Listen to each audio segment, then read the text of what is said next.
এরকম মেয়ের সাথে প্রেম করতে গিয়ে সিঙ্গেল থাকাই ভালো। তোর গার্লফ্রেন্ড তো 4টি বয়ফ্রেন্ড আছে। হ্যাঁ, 5টার সময় টাইম দেওয়া আছে। তোর সাথে দেখা করা হয়ে গেলে আর একটা আসবে। বিশ্বাস না হলে তোর গার্লফ্রেন্ডকে জিজ্ঞাসা করে দেখ। ওগো এইসব কি বলছে? আরে না গো, কার কথা শুনছো তুমি? তুমি আমার একমাত্র জান। তোমাকে ছাড়া আমি অন্য কারো কথা ভাবতে পারি? তুমি বলো। সে তো আমি জানি। এই শালাই ভুংবান বলছে নিজের প্রেমটা হয়নি তো, তাই আমাদের মধ্যে বিষ ঢুকেছে। বিষ ঢুকাছি না রে শালা।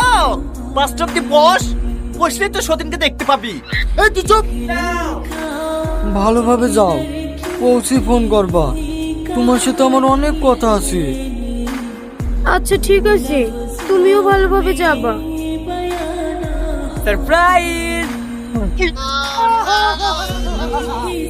এটা কে? তোমার ভাই নাকি? না, তুমি এত তাড়াতাড়ি চলে আসলে যে?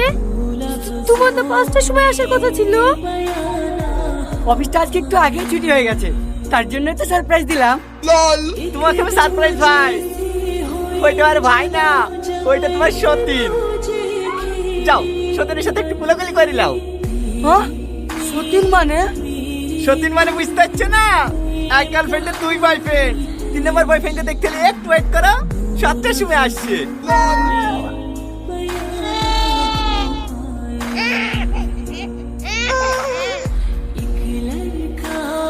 এই সাথী পালা। সালমা